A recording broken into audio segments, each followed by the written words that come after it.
Assalamualaikum warahmatullahi wabarakatuh. Jumpa lagi dalam materi produk kreatif dan kewirausahaan. Materi ini adalah untuk kelas 12. Materi yang akan disampaikan adalah melakukan evaluasi kesesuaian produk dengan rancangan. Bagian daripada materi evaluasi produk berdasarkan kriteria kelayakan.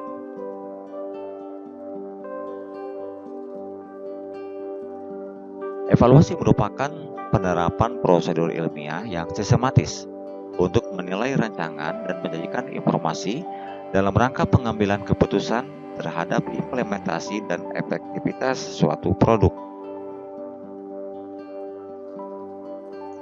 Mengevaluasi kesesuaian hasil produk dengan rancangan sangatlah penting dilakukan untuk mengukur tingkat keefektifannya. Apakah sudah sesuai target atau belum sebelum produk tersebut dipasarkan.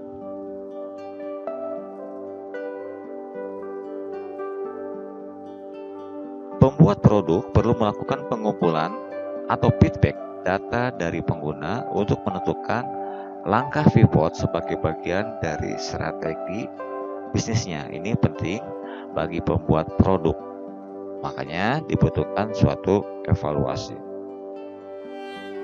Oke, anak-anakku sekalian, evaluasi produk bertujuan untuk menjaga kualitas produk dan kepercayaan pengguna agar target kualitas dan kelayakan tercapai, serta mengukur apakah hasil produk yang telah jadi sesuai dengan rancangan yang telah dibuat sebelumnya.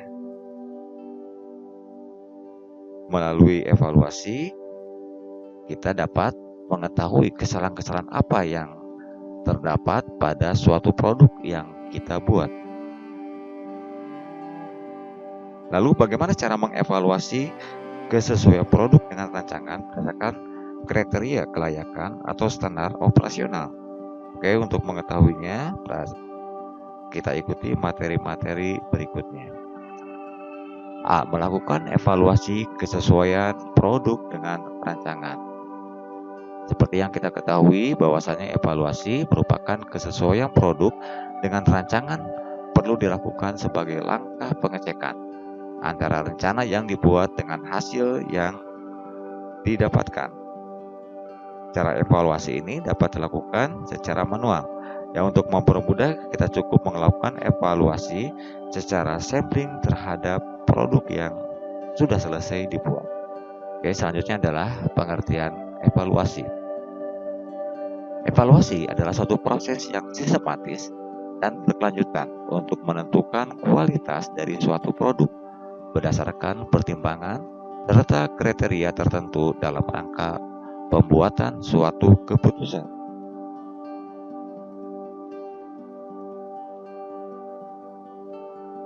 Oke, anak-anakku sekalian, bahwasanya dalam kegiatan evaluasi sangat berguna bagi pengambilan keputusan dan kebijakan lanjutan dari sebuah produk. Karena dari masukan hasil evaluasi tersebut, para pengambil keputusan akan menentukan tindak lanjut dari produk yang sedang atau telah dilaksanakan.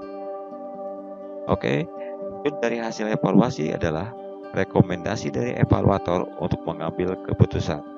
Di sini ada 4 kemungkinan kebijakan yang dapat dilakukan berdasarkan hasil dalam pelaksanaan sebuah evaluasi kesesuaian produk. Di antaranya adalah kemungkinan yang pertama, menghentikan produk.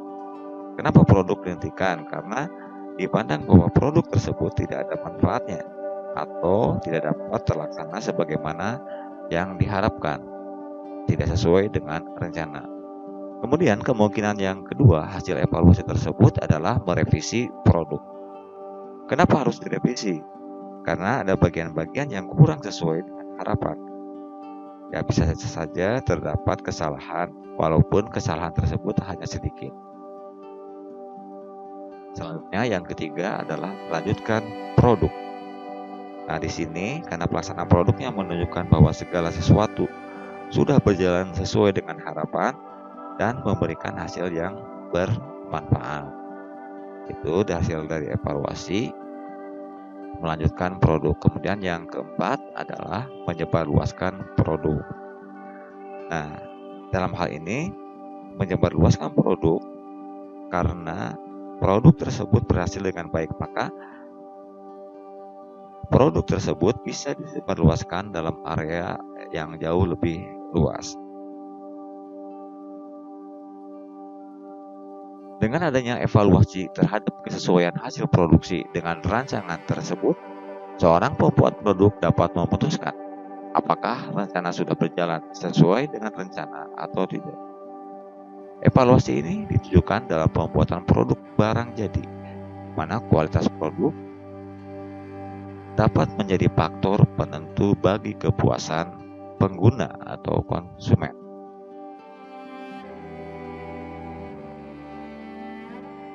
Baik, materi berikutnya adalah proses evaluasi.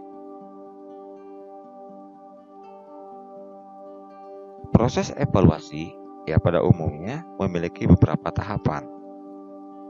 Kita ketahui proses evaluasi yang satu dengan yang lainnya memiliki tahapan-tahapan yang berbeda-beda.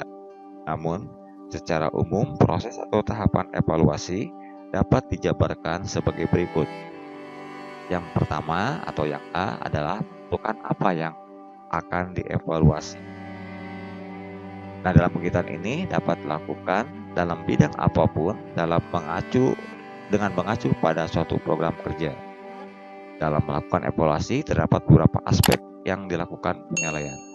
Tetapi umumnya yang diprioritaskan dalam proses evaluasi adalah aspek-aspek yang menjadi faktor atau kunci sukses suatu program.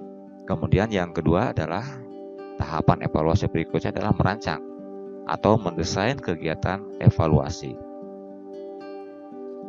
Nah, sebelum kegiatan evaluasi dilakukan, haruslah ditentukan terlebih dahulu desain evaluasi. Kenapa harus didesain? Agar data apa saja yang dibutuhkan, tahapan-tahapan kerja apa saja yang dilalui, siapa saja yang akan dilibatkan, serta apa saja yang akan dihasilkan akan menjadi jauh lebih jelas. Berikutnya yang poin C adalah pengumpulan data. Nah, proses pengumpulan data itu berdasarkan desain yang telah disiapkan. Pengumpulan data dapat dilakukan secara efektif dan efisien, yaitu sesuai dengan kaidah-kaidah ilmiah yang berlaku dan sesuai dengan kebutuhan serta kemampuan. Pengumpulan data yang dimaksudkan adalah untuk memperoleh informasi mengenai keadaan produk dengan menggunakan alat yang telah diuji cobakan. Berikutnya, yang poin D adalah pengolahan data dan analisis.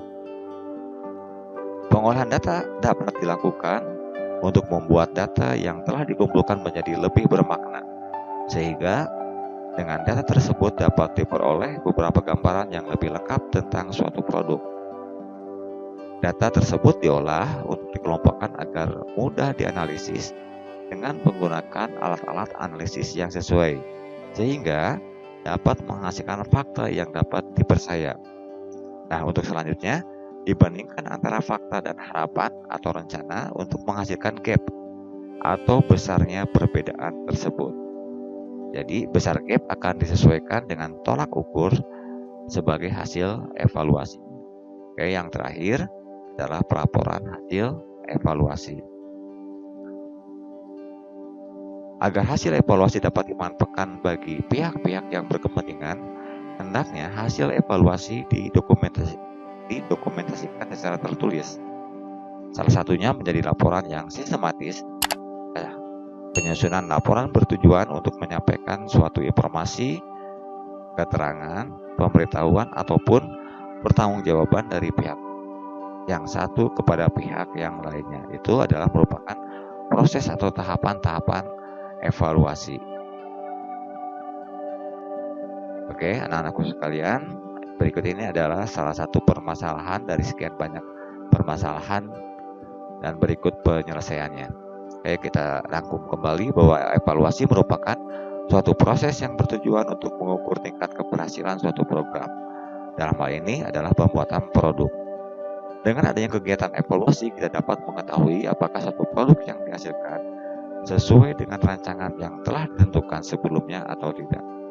Kegiatan evaluasi memiliki beberapa fungsi yang bermanfaat bagi pihak yang melakukan evaluasi.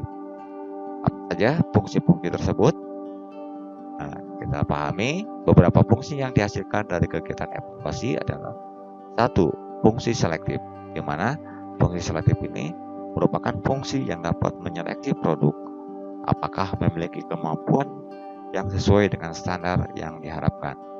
Kemudian fungsi yang kedua adalah fungsi diagnosa, yaitu fungsi yang bertujuan untuk mengetahui kelebihan dan kekurangan dari suatu produk, kesesuaian hasil produk dengan rancangan, dan lain sebagainya. Yang ketiga adalah fungsi pengukuran dan keberhasilan. Fungsi pengukuran dan keberhasilan berfungsi juga untuk mengukur tingkat keberhasilan suatu produk, termasuk metode yang digunakan, sarana, dan pencapaian tujuan. Anakku sekalian, sampai di sini materi untuk bagian yang pertama. Untuk materi-materi berikutnya adalah mengenai bagaimana cara melakukan pemeriksaan kelayakan produk akan disampaikan pada materi berikutnya. Terima kasih, tetap semangat dan selamat belajar.